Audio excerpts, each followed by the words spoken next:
This video contains a truth that has changed the lives of many people. If you are having health problems and have ever felt stuck, please subscribe to the channel and leave a comment in the comment section so we can share useful knowledge together. Have you ever looked in the mirror and thought, I've made it this far, I want to keep going, and I want to feel good doing it? Maybe you've already beat a few odds, raised a family, survived life's storms, watched friends come and go. At this stage, your time is precious and so is your health. You deserve every day to be yours, free from worry, full of energy, and yes, protected from serious threats like cancer. Now I know that word can send a chill down the spine. Cancer. It's not something any of us want to think about, especially in our golden years. But here's the truth most people don't talk about. You have far more control than you might think. Cancer isn't always a random roll of the dice. The choices we make every single day can stack the odds in our favor. And the best part? These choices aren't extreme. You don't need to overhaul your life or follow a complicated routine. Just a few smart lifestyle changes can make a powerful difference. In this video, we're going to walk through 5 simple, senior-friendly habits that can lower your cancer risk and help you feel better, stronger, and more in control. These tips come from decades of research and real conversations I've had with patients just like you. And before we dive in, I want to invite you to share in the comments below. What are you currently facing? Is there a diagnosis you're dealing with? Questions you've been afraid to ask? Let's make this space supportive and honest. You're not alone here. So let's begin with something that might surprise you. It's not a pill, not a test, not even a superfood. It's a choice we all make every single day, often without even thinking about it. Let's talk about movement. No, I'm not going to tell you to run a marathon or spend hours in a gym. But I will tell you this: staying physically active is one of the most powerful ways to protect your body against cancer, especially after 60. Why? Because regular movement helps reduce inflammation, balance hormones, and support a healthy weight, all critical factors in cancer prevention. Now, let me tell you about one of my patients, Mary. She's 72 and a retired teacher. For years, she believed that slowing down was just part of aging. After dinner, she'd sit on the couch and watch her shows, barely moving except to grab a snack. Eventually, her doctor warned her about her rising blood pressure and weight. But what got her attention was a report showing she had early signs of insulin resistance, a known risk factor for several cancers. So, Mary started small: a 5-minute walk after breakfast, a few gentle stretches before bed. She even joined a local tai chi class once a week. Within months, her numbers improved, but more than that, she improved. Her energy returned. Her sleep got better. And yes, she lowered her risk. That's the power of consistent, low-impact movement. You don't have to do it all at once. Just move a little more than you did yesterday. Walk with a friend. Dance in your living room. Tend your garden. Even standing up and walking around your home every hour can make a difference. And remember, your body doesn't care how fast you go. It just cares that you keep going. Now, movement is powerful, but it needs the right fuel. That brings me to the second habit: nourishing your body with real, colorful food. Cancer cells thrive in certain environments, especially when the body is overwhelmed by processed foods, sugar spikes, and chronic inflammation. But here's the good news: your kitchen can become one of your greatest allies. Think about your plate. Is it beige and bland? Or is it vibrant, full of greens, reds, oranges, and purples? Those rich colors aren't just pretty, they're powerful. They represent antioxidants, fiber, and natural compounds that protect your cells and fight damage before it begins. Now, I'm not suggesting you turn into a health nut overnight, but small swaps can go a long way. Replace white bread with whole grain. Add a handful of berries to your breakfast. Roast some carrots or sweet potatoes instead of reaching for chips. One man I saw last year, Harold, 81 years young, was living alone after his wife passed. He'd fallen into a rut of frozen dinners and canned soup. When we talked, I suggested one simple change: prepare just one fresh meal a week. Just one. He chose to make vegetable stir-fry on Sundays. A month later, he was making it twice a week and inviting his neighbor over to share it. His digestion improved. He felt lighter, more awake, and we saw improvements in his blood work, 2. Your body notices these changes, even when they seem small. And when you feed your body right, you're not just lowering your cancer risk, you're giving yourself more energy, sharper thinking, and a stronger immune system. Of course, what we put into our bodies matters, but so does what we keep out. That brings us to one more powerful change I want to cover before we move forward: reducing exposure to toxins. Now, I know that word can sound scary, toxins, but I'm not talking about anything mysterious or complicated. I'm talking about common chemicals that sneak into our daily lives through household products, plastics, and even the air we breathe indoors. Did you know that certain air fresheners, cleaning sprays, and scented candles release volatile organic compounds (VOCs) that have been linked to cancer risk over time? Or that heating food in plastic containers can leach chemicals into your meals? The fix isn't to panic, it's to simplify. Choose fragrance-free or natural cleaning products. Use glass or ceramic containers to heat leftovers. Crack open a window for a few minutes each day to let fresh air in. One woman I spoke with, Janice, had no idea that her clean home was full of chemical-heavy sprays and plug-in air fresheners. She swapped them out for vinegar-based cleaners and opened the windows daily. Her headaches went away. Her coughing stopped. She felt better and safer. These aren't extreme changes. They're everyday choices, and they're worth it. You've worked hard your whole life. Your home should be a place of healing, not harm. Now that we've talked about how moving your body, nourishing it with colorful food, and reducing everyday toxins can protect your health, let's keep going. There's still more we can do to build a strong, cancer-resistant lifestyle, starting with something deeply connected to your heart and mind.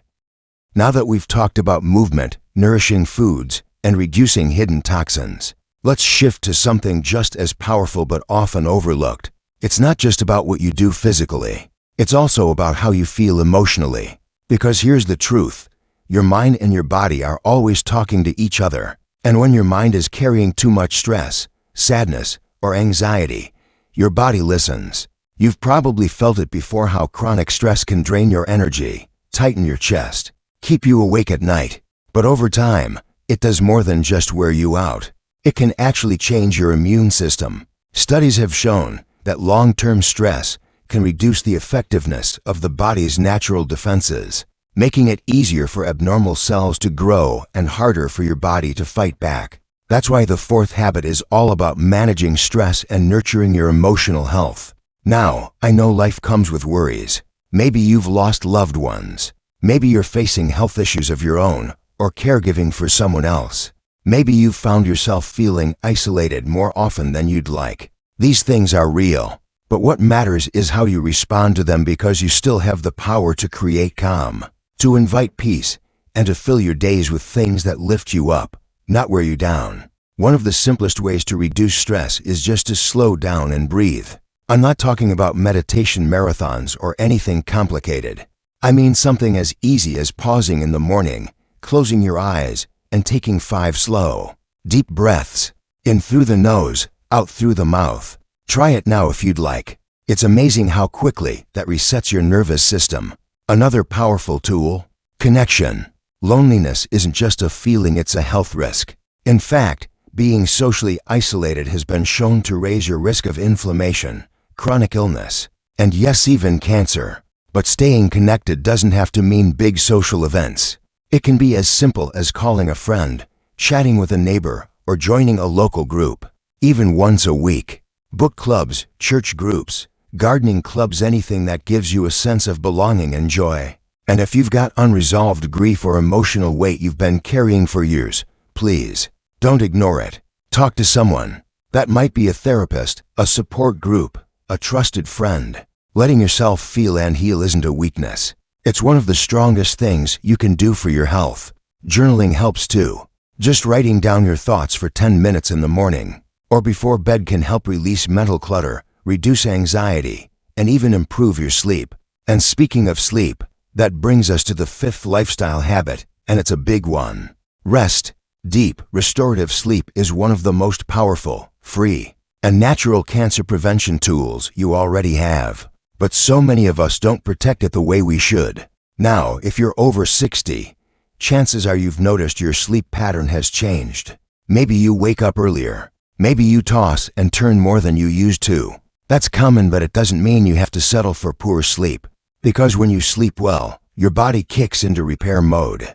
It regulates hormones, sweeps away damaged cells, reduces inflammation, and strengthens your immune defenses. And when that doesn't happen, when sleep is shallow or short, it creates an environment in the body that's more vulnerable to chronic disease. So how do you protect your sleep? Start by setting a gentle rhythm. Try going to bed and waking up at the same time each day, even on weekends. Our bodies love routine. Next, create a calm bedtime environment. Turn off bright lights an hour before bed. Lower the temperature in the room. Avoid screens if you can. They trick your brain into thinking it's still daytime. And watch your caffeine. That afternoon cup of coffee might seem harmless, but it can sneak into your sleep quality hours later. And don't forget, movement helps sleep too, just like we talked about earlier. A walk in the morning sunlight helps regulate your internal clock and makes it easier to fall asleep at night. If you struggle with racing thoughts before bed, try this. Keep a notepad by your nightstand. Jot down your to-do list, your worries, or anything that's spinning in your mind. Then, give yourself permission to rest. Tell yourself, I've done what I can today. My body deserves rest. Tomorrow is a new day. And it is. Every morning you wake up is another chance to make a choice that protects your health, strengthens your body, and gives you more time doing the things you love with the people who matter most. So whether it's managing stress, getting better sleep, or reaching out for connection, these habits aren't just about lowering cancer risk. They're about living more fully, more peacefully, and more joyfully in the time you have. There's so much life left to live, and you deserve to live it well. If you've made it this far, that tells me something powerful about you. You care. You care about your health, your future, your family, and about staying strong and independent as long as you possibly can. That desire alone already puts you ahead of the curve. Because when you want to live well, you're more likely to act in ways that support that goal.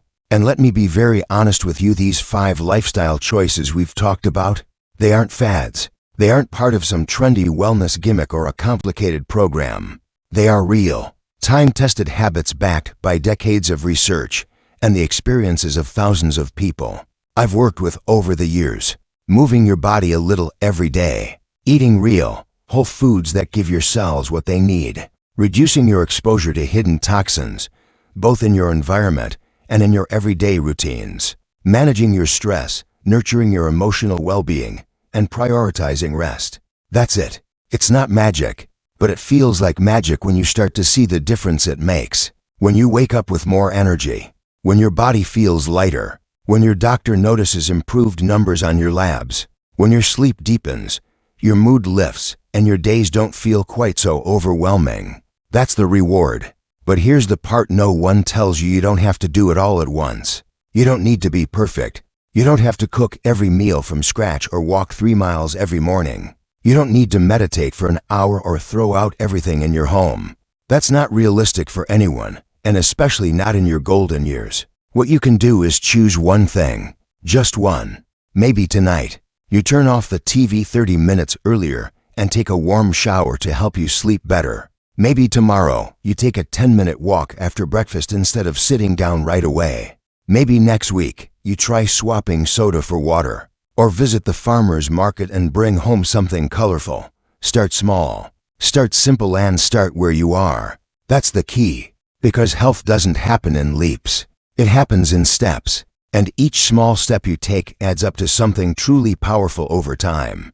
I've seen it again and again. I've had patients in their 60s, 70s, even 80s who came in feeling tired, overwhelmed, even frightened by a new diagnosis or a scary family history. But the ones who made small, consistent changes, who believed they could improve their health instead of giving up, they're the ones who transformed their lives. So if you're feeling discouraged, if you've been told, this is just aging, or there's nothing you can do, don't accept that. Because it's not true. You are never too old to start protecting your body. You are never too far gone to make progress. And no matter what you're facing right now, whether it's arthritis, fatigue, a cancer scare, or just feeling stuck, there is still a path forward. And you're not alone on that path. This community is here for you. I'm here for you. And if you're dealing with a specific challenge, if you have a condition, a question, or even just something you want to talk about, please leave a comment below. I read them, I respond, and you never know, your story might help someone else feel less alone. And if this video helped you at all, if it made you think, or breathe a little deeper, or feel a little more hopeful, give it a like. Share it with someone you care about. Subscribe to this channel so you don't miss the next time we sit down for a chat like this. Because there's more to come. More encouragement, more tips, more heart-to-heart moments like this one. At the end of the day, I want you to remember this. You are not just surviving. You are still living. And your body, even with all its aches and changes, is still capable of healing. Every breath is a gift. Every healthy choice is a message to your body that says, I still care about you. I still believe in you. So go ahead, believe in yourself. You've come this far for a reason. And from one person who cares deeply to another, here's to living your best life at any age.